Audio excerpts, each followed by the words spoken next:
Namaskar. Welcome to the 24th episode of the Indian AdGeek. My name is Vishal Mehra. Our guest for this episode is a man who has navigated the high-pressure corridors of Publicis, Omnicom, and Starcom, only to decide that the future of advertising wasn't just in the plumbing of the internet, but in the physical world we actually live in. Joining us today is the Global Chief Strategy Officer at billups, Ranganathan Somanathan. Welcome to the Indian AdGeek, Ranga. Brilliant to have you here. I'm so excited to be here, Vishal. Thanks for having me. Looking forward to this conversation. Been looking forward to this as well. How did you and marketing come about? It was a bit of serendipity, if you will. I was going through path of least resistance, studying math, stats, and economics because I wouldn't get any other subject. And then after doing that, those days, the glide path was you do your graduation, do your post-graduation, and get to a job, right? So I was doing that. The college that I went to offered math, stats, economics. Year one, year two, they said there's no more economics. They only offer math, stats as part of the combination.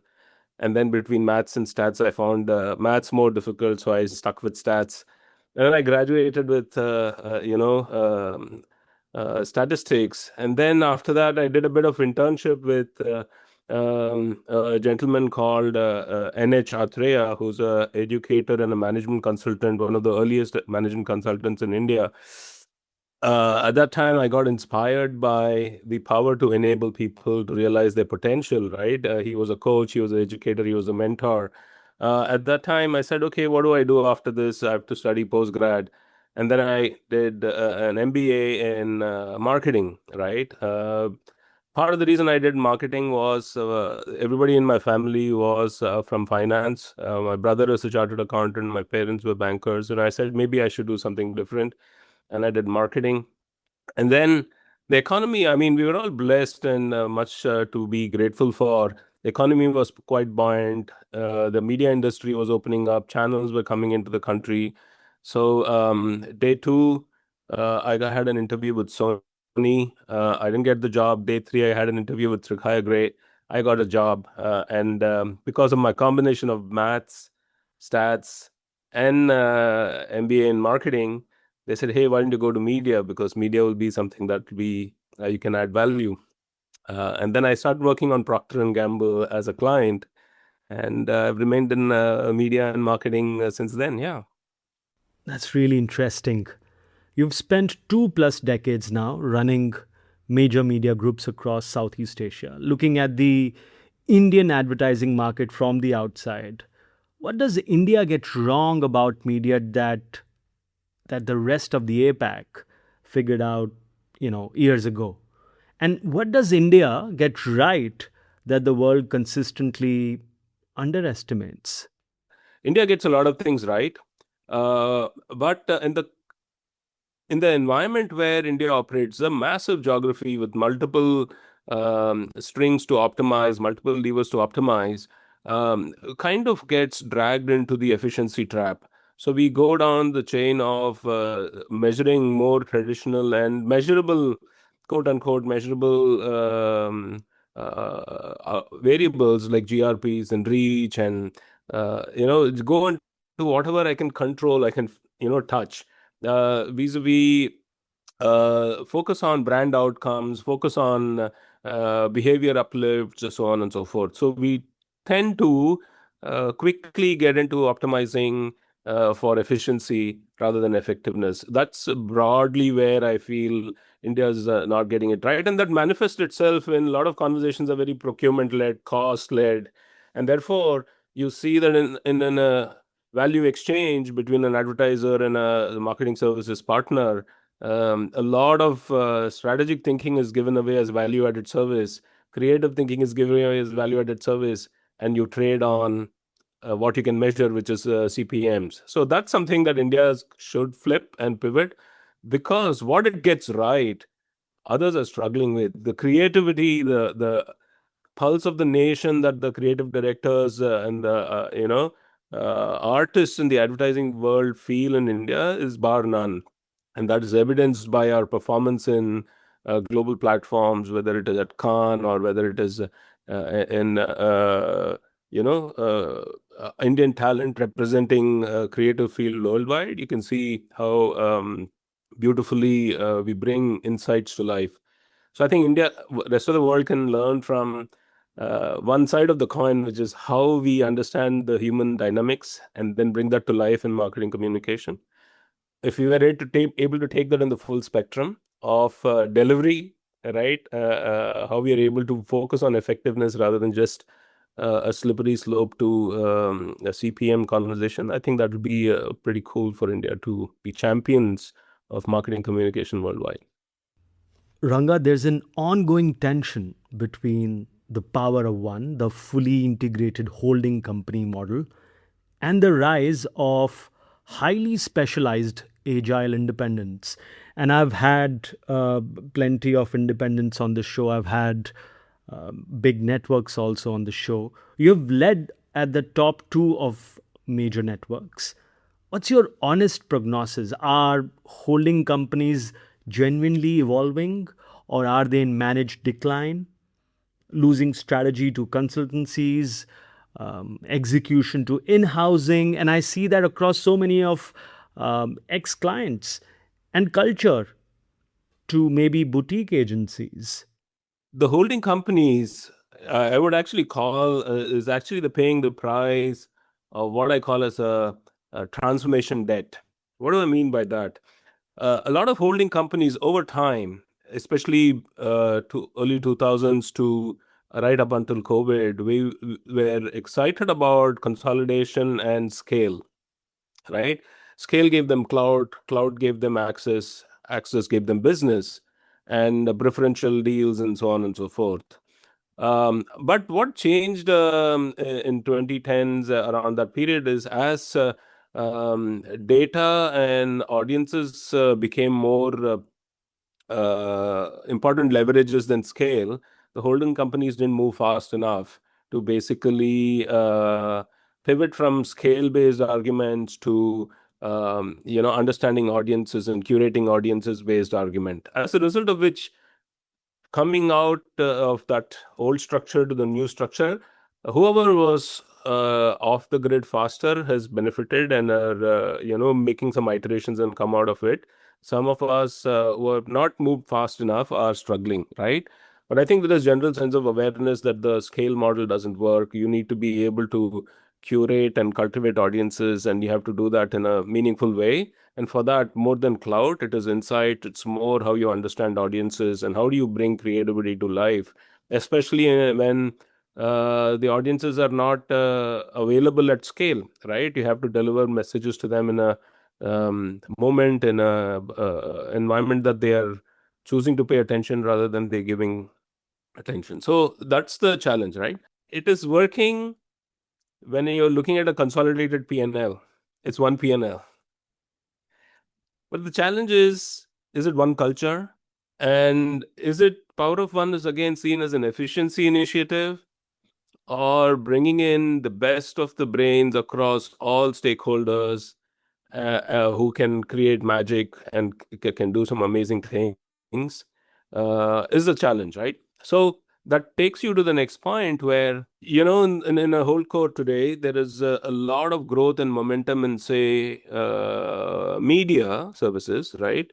But the creative agency business is still trying to pivot into how to build assets for a digital age, right? Still potentially stuck in an era of long form creative for television 9 p.m. slot. If the journey is maturity curve of the creative agency, media agency, the digital part of the business are all in different stages, choreographing that, orchestrating that, and bringing them all to the right, same page is taking time. And that's the challenge. Whichever holdco is able to do that better, faster, do it more as a diktat rather than consensus, is actually getting out the grid faster. Now, that's not the Achilles heel that independent agency has. the indie agencies are able to bring best in class together, stitch the solutions that the clients require, put it in a more modular manner, and move forward, right? Uh, so I think there are pros and cons to both. I believe very fundamentally in the long-term view of advertising agencies in whatever form or nature, whether it is consolidated holdcos or independent agencies, we are very adaptable. We are very agile. We are intuitive. We read the trends ahead of the curve, and therefore we adapt. So it's less to do with whether you're a holdco or an indie. Are you able to adapt? Are you able to move with the speed of change? I think that happens. I think people will thrive in this industry. And people who don't, who get stuck in the past, will get weeded out. You've been CEO at both Publicis Media and Omnicom Media Group. What is the one thing that is structurally different between how they both operate? See, Publicis has a very global view of how to organize yourself, what are the priorities, how do you transform your client's business. It's a very structured, aligned global view.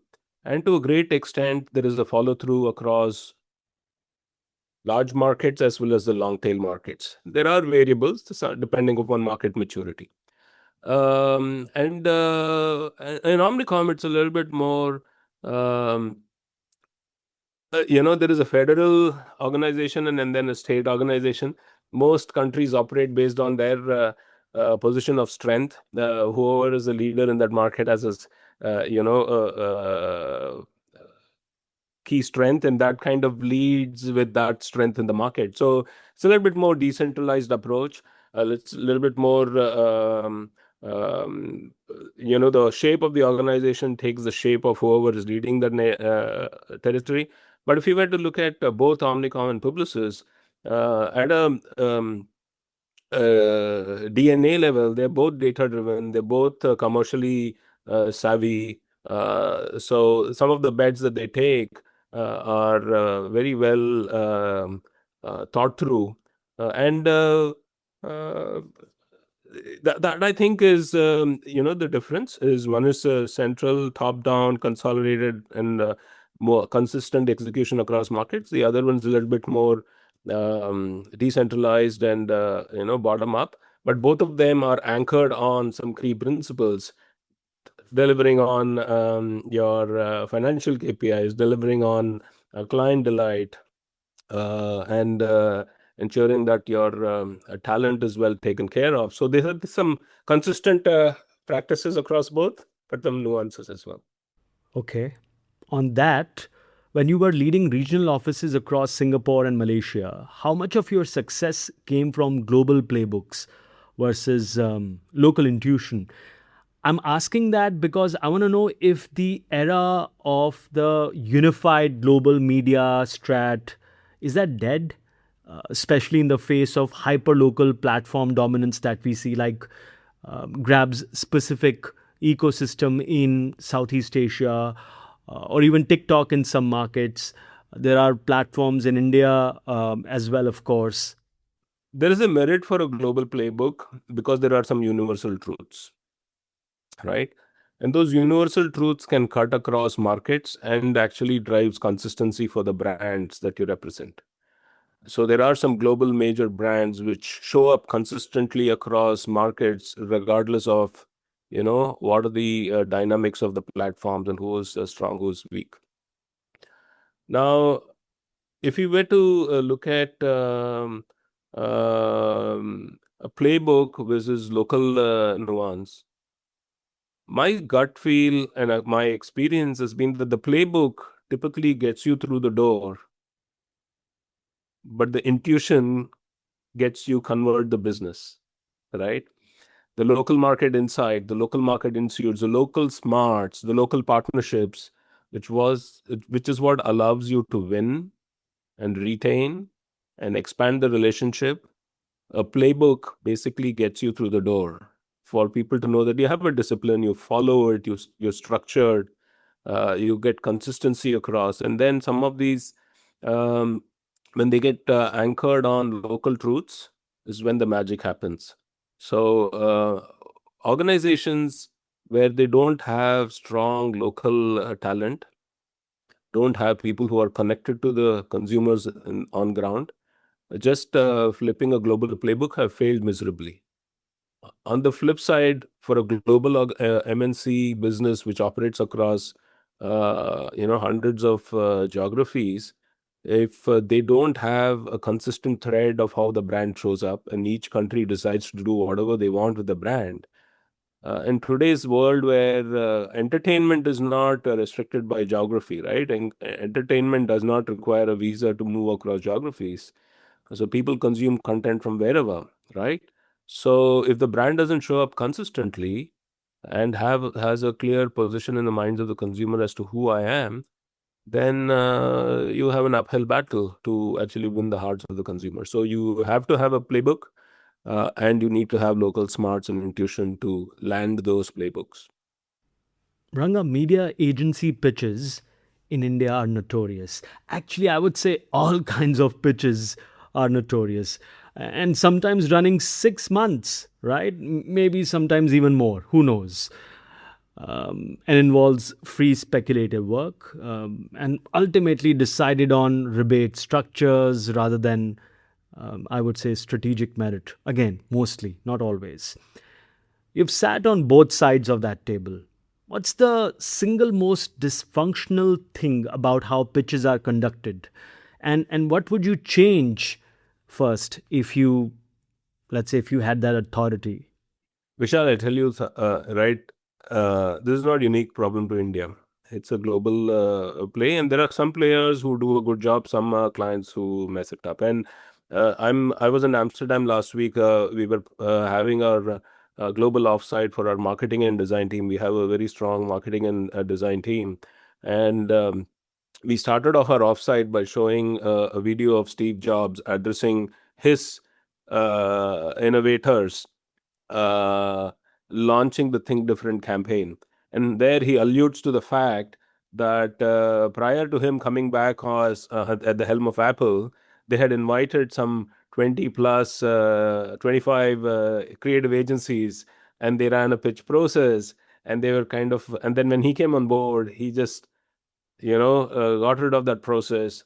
He went with one agency, he partnered with them, he went with them on a collaborative discovery phase of what does Apple's core value stand for, and then they came up with that Think Different campaign, right? And and nobody can question the marketing genius and what they have achieved from there. Right now, it's a proof point right in front of you.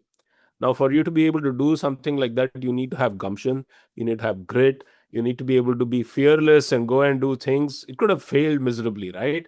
But do I have the guts to do it? So, and sometimes courage is super critical. And our founder, Benj Billups, he basically articulated, right? Instinct over intellect is equally important. You can't just get drawn into, just the fact that I have a lot of smarts, but I'm not bringing that smarts to life using my instinct and intuition, right? So I think that's what is the challenge, and it's difficult in a corporate environment. Are you willing to stick your neck out and say, I'm going to bet on this, right? And there are similar examples in India as well, where I have been in meetings where we go into a client meeting, and we tear the client's brief apart and say, man, this doesn't work. And but I'm willing to stick my neck out. I'm going to bet on this. And this is what is this only option. You go into a meeting saying there's no option, this is the only option. Then you say, okay, go back, revise and come back. And I have been in meetings where we go back and come back with the same option, and the client gets frustrated saying, what are you doing? I said, but this is what we are betting on, right? And it pays off. All of us need to actually evolve, that this is a place where if you're speed dating, you're only going to get an average partner. If you're going to be looking at a long-term solutions partner who's able to think with you, who becomes not just a vendor but a trusted advisor, you need to be able to create trust. You be able to create value through strong competence. You need to be able to have relationships, right? You need to be able to work with each other. So if you're able to assess a partner based on strong relationship, ability to service, and have empathy, if you're able to evaluate a partner based on competencies, and that competency is through a period of paid discovery rather than come and show me your best wares, right? So those are the kind of things will help change. Agency revenues are one of industry's most poorly kept secrets. Declining retainers, we have inflated pass through fees, there's opaque trading desks. I want to know, what's the real margin story in media agencies today, according to you? Is the model structurally built to survive the next decade, survive the next 5 years, or does it need to be, repriced? There are people who are stuck in a commercial angle as a foot in, as a starting point, and some people are looking at it from a value point. I remember in Southeast Asia, we used to start start having conversations with clients on the basis of value-based pricing, right? It is not, and the first thing that we tell at billups today is, you're not going to put strategy as a value-added service. Strategy is a service that creates competitive advantage, and therefore there is a price to be paid for it, right? So how do we basically, but we don't get entitled into the conversation. You still have to prove your worth as to why somebody needs to trade with you. And this is not a unique advertising agencies or a marketing services problem. Any business you go, you got to prove your worth, right? But more so in the advertising industry, I would say, Ranga. I mean, no, I'm not sure of many other industries which would show you, as an advertising agency, we have to show our work. We have to invest so much of our time and talent, show our work, and then we wait for the decision to come whether that brand will partner with us or not. And similarly, in the media agencies case, there's so much of research work and planning work which goes through, right? Fair enough. And what I think is, we all have had the advantage of working with multiple sectors, right? And that's the blessing of advertising agency is you work across tech, you work across. When I started, I'm going to just digress here a bit, right? My first client mix was P&G, and I was working on Pantene, the hair care brand. I was working on Jeffrey Manners and French, which is a hair removal brand, right? And then I was working on Ambuja Cement, which was a B2B to C brand where you're talking to daily wage earners as to why they should choose Ambuja Cement when they are actually the sales cycles are defined based on the size of the prospect. And some of the sales cycles, the decision maker is not one. There is like a committee, right? There's a procurement team, there's a C-suite, there's a CTO, and there is a network engineer. All of them are weighing in, and they price it into the cost of doing business, right? And in the end, they get measured on cost as much as quality. Now, I think somewhere down the line, agency model suffers, a marketing services model suffers because almost 100% of our output is intangible, and therefore our ability to quantify that intangible becomes difficult. Now, I have the same question I've challenged myself as an agency, both as a consultant as well as an independent agency as well as a holdco. How confident am I to go in and say, I'm willing to bet my entire earnings on outcomes, right? And given that data is not well captured, you're not able to attribute the growth or outcomes exclusively to advertising. It becomes very difficult to say, boss, I'm going to hold myself 100% to outcomes. Exactly. And who carries the risk?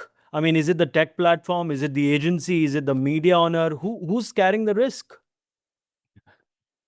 Exactly, right. And if you look at that compensation model, the services organization carries the risk because that is the most intangible. But the data is held by the platforms, and there is no risk to them, right? They get recurring business. In fact, this was another important pivot that agency holdcos didn't pay attention to. Is when you moved into an auction-based bidding model, there was no economies of scale anymore because the more you chased after the same eyeball, and more people were bidding for it, the reserve base price kept going up. So their extraction going up, right? And it's not right or wrong. It's just that you didn't read it, right? Understanding what value we bring to the table is important. Sometimes we don't understand that. We abdicate our responsibilities to media partners, to platforms, to third-party ecosystems who are there to solve a problem. And if you wear the hat of an enabler, a solution provider, a strategic consultant who's a trusted advisor, you're making complex things simple. You anchor the relationship and the relationship lasts long.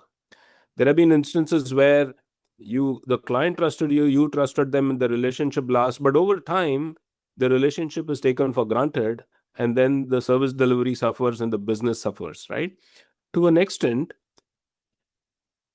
the situation we find ourselves today is also a function of how we respond to a relationship.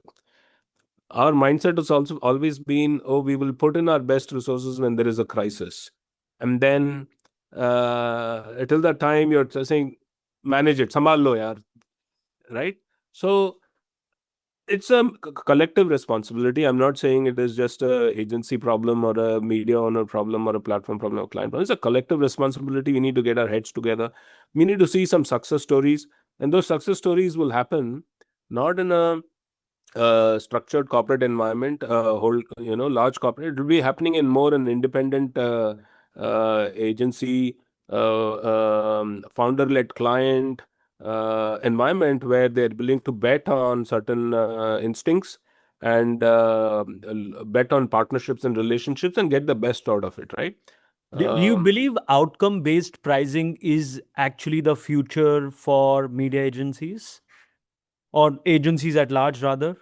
I think outcome-based pricing is real today, but the challenge is not defining the outcome. A lot of media agency contracts today are based on outcomes, and their outcomes are CPM guarantees. Okay, now fine, I'm giving you a CPM guarantee, it's outcome based. But if I go and tell you, hey, I'll tell you how many cars you will sell, and therefore give me a percentage of your revenues, how do you attribute it, right? Do we have enough data ecosystem to make that attribution happen? If it's 100% fulfillment, everything is visible end to end, it happens, right? The hard truth about marketing services, and this is where even tech platforms have failed. I mean, why doesn't Google and Facebook have direct clients? They have more They have SME some. based, because most of Yeah. their direct clients are SME based because they're like smaller pie, right? They probably run, 1 lakh campaign or 10 lakhs campaign. They're not running crores of campaigns, right? Or $1 million campaigns. The moment there is complexity, you need somebody to manage it. You need to manage the complexity. You need to manage markets. You need to manage audiences. You need to manage portfolio. And you need to manage the dynamics on the client side. There are 5 different product lines on the client side. They all want to go for the same audience and the same. You manage that portfolio for them through a proper scheduling. So there's a massive heavy lifting on happens through services, right? Servicing, right? Having that client service capability is a key requirement for you to orchestrate this, right? The orchestration is important. And bringing that to life, you will be able to structure models, right? So, and then structuring based on outcomes rather than FTE, structuring based on outcomes rather than pricing is important. But aligning on that outcomes, defining the measurement matrix that you're going to set to assess that outcomes are things that are evolving.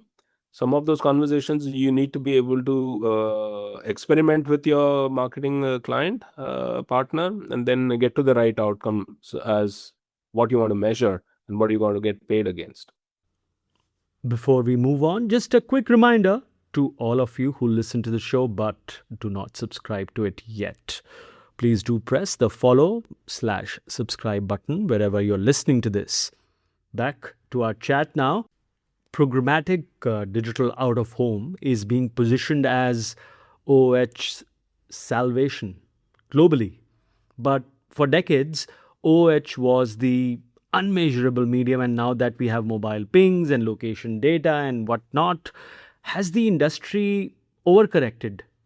Are we trying to force out of home to behave like a lower funnel performance channel? And maybe in doing so, are we stripping away the very serendipity and mental availability that made it so powerful in the first place? And I'll give you a billups perspective for it. The billups is the world's leading independent out-of-home agency, and we work across direct clients, holding companies, as well as indie agencies. Right?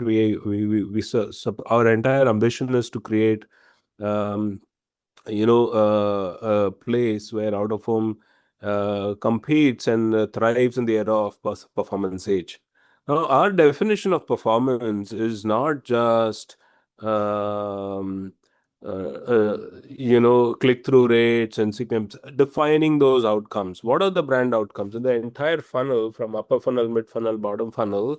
How are you able to attribute what you're doing to some outcomes is what we challenge ourselves to deliver against. Okay, so and the reality that there more accountability in anything that you do, the better it is for that particular space. In this case, in this medium, out of home, the more accountable you are, the more dollars will start flowing in, right?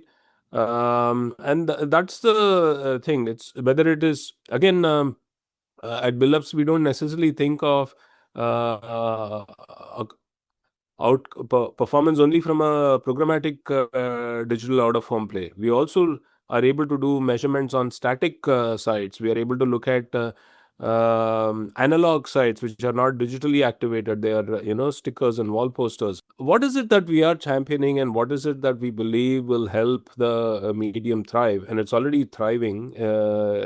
Is to basically define outcomes, have the right kind of craft, people who know how this industry works, how these audiences move, um, uh, and then back them up with technology which are patented, which are basically giving you a very unique understanding of how do people pay attention to billboards? How do people pay attention to assets in out of home environment? And therefore, how do brands show up there and get their attention? It's a place that we operate on. If you basically look at it through the lens of how you're buying into a Meta or into an Alphabet, you're losing a trick. The trick is out of home still, like you said, happens to be a medium where attention is not something that you can swipe left, right? You're there, you see it, you pay attention to it, right? Your dwell time there is about 6 seconds, 5 seconds, 10 seconds. You put a very captivating message, it sticks. You're priming a prospect, you're nudging a prospect from a high intention to action, depending upon how you place it, so on and so forth.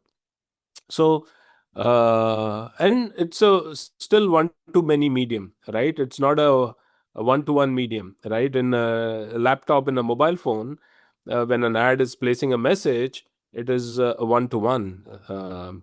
Here it is one-to-many still in terms of the delivery. So you have to think of it in collectives, in curation of audiences, in a particular environment, in a particular interest segment, in a particular moment that has happened, whether it is a weather pattern, whether it is a local trigger, and how you're able to unlock that and resonate with the consumers, right? So it's also the most creative platform available for people to unlock how you present yourself in simple, meaningful, and engaging ways, right? So um, brands which look at programmatic DOOH or programmatic digital out of home through the lens of how they're doing a programmatic buy on a trade desk or a DV360 will very soon feel disheartened about the outcomes, and then they'll probably walk away, right? But the brands who will succeed in this space are people who understand that it is one to many. It is location intelligence, it is audience intelligence coming together in the context of where that site is. All of those things is where the brands start resonating. Out of home asset in the vicinity of a retail outlet, and we are able to attribute how that particular asset has driven footfalls into the store. But that is probabilistic model, right? And we are able to give a little bit more accountability for what's happening. Then we are also saying at what point in time this creative wears out, and therefore you need to probably change this asset. Messaging has to be revised so that it continues to resonate and get attention. Commerce-led advertising is the fastest growing segment in India. Zepto and Blinkit have fundamentally compressed the distance between stimulus and purchase, right? Does this create a new role for out of home where a billboard's primary KPI, let's say, becomes something like orders per hour within a 3 kilometer radius? Can the medium actually prove that? The question is, can the medium prove it? Yes. Should that be the primary KPI? Need not be, right? And it is again, you can't have a cookie cutter solution, right? Different marketers need different measures. If it is a full on conversion led business where brand affinity is high, brand preference is high, so you just show up and people will pick, choose to work with you or select you in the retail aisle. If that's a brand maturity, and that is a need out of home can deliver against it. And we have done campaigns on that for full on web fulfillment companies, right? Whether it is travel aggregator sites or is a fintech, stock market trading business, we have been able to run campaigns and improve effectiveness on app downloads. We've been able to run campaigns and show effectiveness on ticket bookings on travel aggregator sites.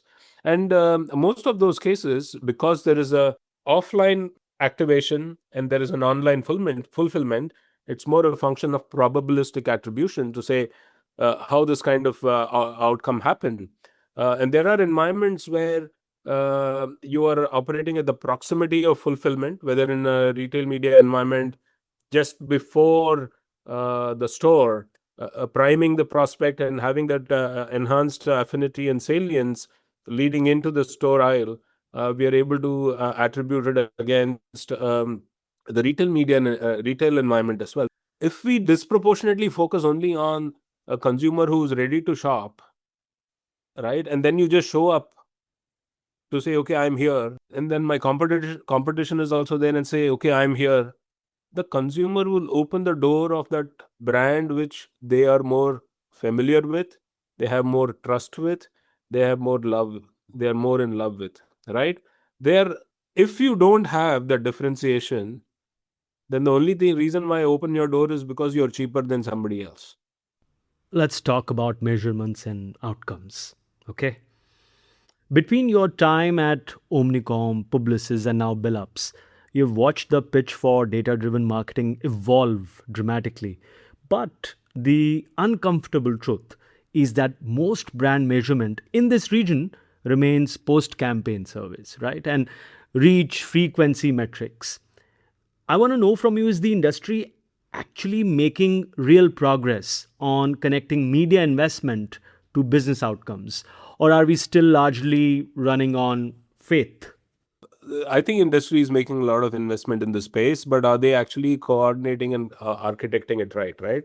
The collective consensus of the industry through industry bodies and getting some things to their outcomes is still challenging, right? And just getting alignment across the client space, the media owner space, and the agency world, and therefore aligning at the best solutions is still challenging. I have been part of various joint industry committees. During my time at R Square Global Ventures, I ran a project to make a video measurable through a consistent measure across all screens.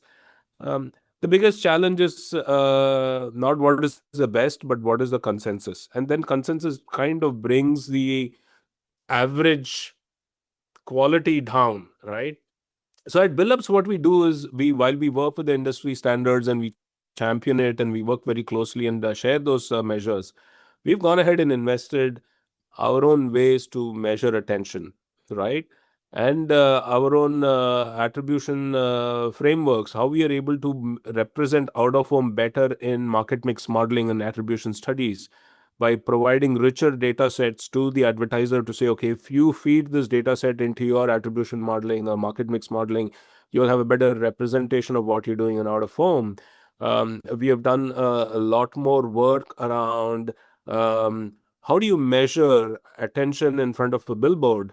Is it the 360-degree ping that happens around one site, or what is the value of a dwell time? What is the value of the angle in which you approach that site?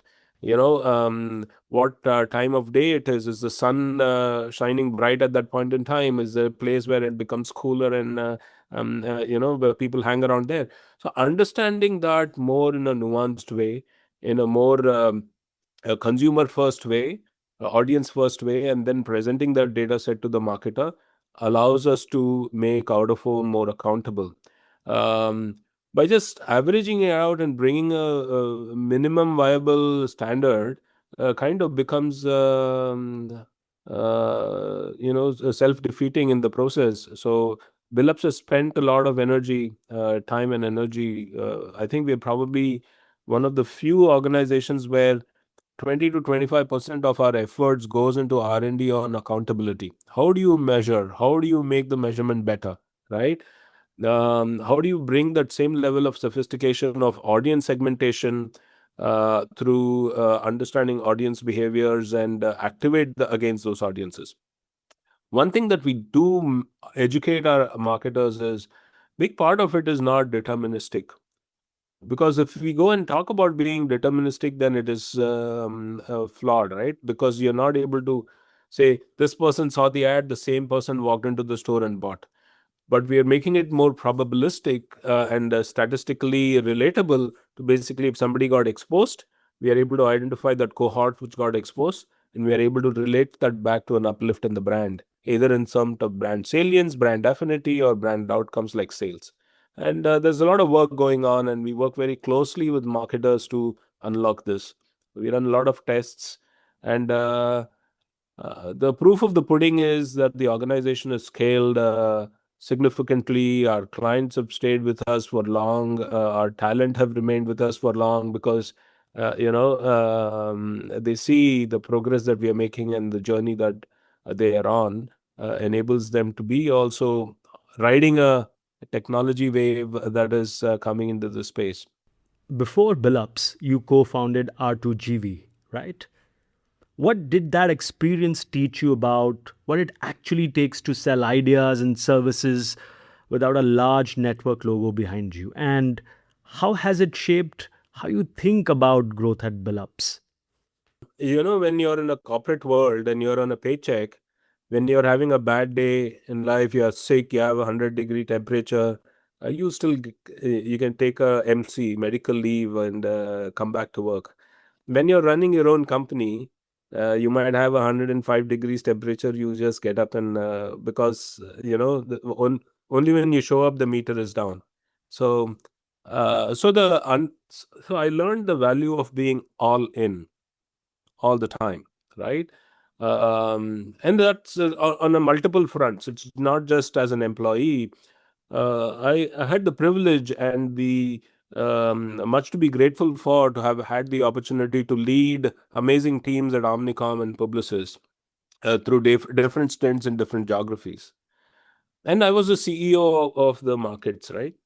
So I've had instances where a startup entrepreneur would say, Ranga, I want to meet you.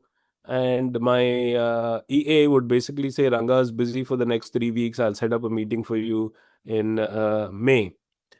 And that would not even resonate with me, right? To say, okay. But when I became entrepreneur, founder of R Squared, and I reached out to my own colleagues in the companies and said, hey, can I meet you? I said, dude, I'm busy for the next 2-3 weeks. Can I meet you end of May? I would say, I won't survive till end of May. I need to meet you now, right? So that was a big personal awareness moment, realization moment between a large company and a platform who wants to have a meeting with you. This is a startup who wants to have a meeting with you. You prioritize the startup because they might not survive. And second, the innovation is probably happening at that space, at the startup space, vis-a-vis a large corporate is already, innovated, and he's trying to basically monetize that whatever has been done. So the working with large organizations as a media partner, you might probably get the table stakes. This is required. You get it. But the entrepreneurial innovation is where you're going to get the moat. That is where you're going to get the competitive advantage. So to me, that was a big realization. And I would say that with all humility, that I missed that in the first innings that I had as a large working in the corporate. We are moving rapidly from AI tools to agentic networks where AI systems collaborate autonomously on research, on planning, on execution. In 5 years, will media planning even be a distinctly human job? And when you think about building teams today, Ranga, what's more undervalued in the boardroom? Is it data scientists or anthropologists? Human intelligence and technology, when they coexist, magic happens. When it is just human intelligence with no technology, or only technology with no human intuition, you quickly get to parity with everybody else. The moat, the distance that you create from competition happens when there is that symphony between human and tech. We call it crafted and coded, as I mentioned before. Where I see competitive advantage being created by companies or brands is we are able to take these repetitive brawn grunt work, convert them into some automation, and then give enough space for the mind to be generalist, to learn things, to observe things, to connect these random dots and experiment and test it. That is where the magic will happen. Maybe 5 years, 10 years, the organizations which will be thriving are probably not the names we have not even heard. It's probably not even founded, right? If you were advising a 30-year-old media planner in India today, what would you tell them to bet on in the next 5 years? One of my bosses used to say, you have to be jack of all and master of 10. When we grew up, we used to be told you can't be jack of all and master of none. We have to be now jack of all and master of 10. Whether I'm telling that to my teenage kids or mentoring young talent, I ask people to uh, be curious, to know multiple facets of things. And if you're in advertising, you came into advertising because you were curious, because you are like excited about why this thing is happening, right? Right. So the feeding that instinct of yours, your curiosity, and not getting overwhelmed with all of the AI conversation and redundancy conversation and the efficiency conversation, keeping yourself interested, keeping yourself curious will actually get you in that space. So that is a softer part of it. The harder part of it, master AI. You need to be able to understand how you can get the best out of the technology that you're getting given access to. I will actually challenge, if you have a Netflix subscription and you don't have a AI subscription, I would say disconnect your entertainment subscription and get yourself an AI subscription. Don't wait for your organization to say, okay, here's the corporate subscription for your Gemini. Go ahead and do it yourself, right? You invest in yourself. To me, that will future proof you. Jack of all, master of 10. I'm going to remember that. I've read about, what you mentioned once when you were recognized by campaign 50 over 50.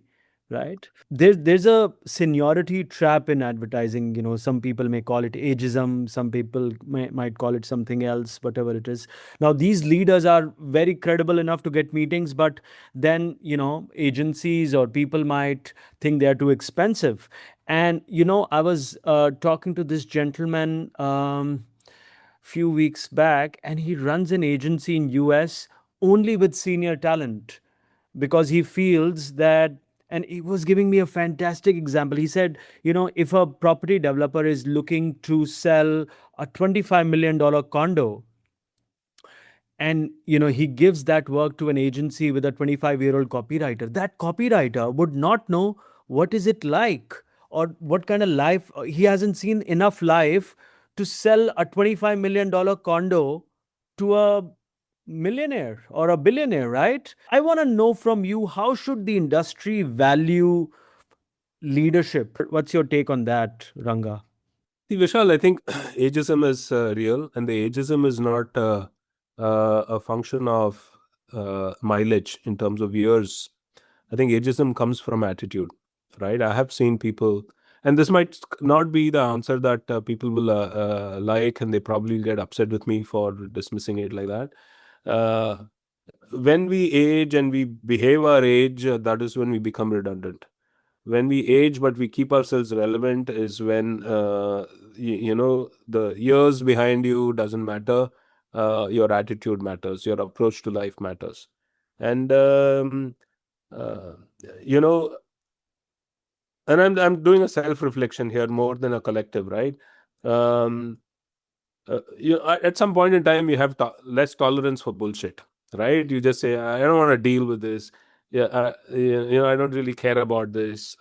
So you kind of create a framework for yourself which narrows over time for you, because that's life. But you basically resist the temptation to say no bullshit, to say why not. Why do you start judging? The entire idea of no bullshit comes from the fact of your judging. The judgment comes from maturity, comes from the battles that you've fought, and all of that. But if you drop that judgment, you are in it fully, you are paying attention, then you basically are still in learning mode. Now, I'm not saying it is flawed. There are moments where, just because I have put miles under my belt, I'm therefore pricing myself out of a particular value.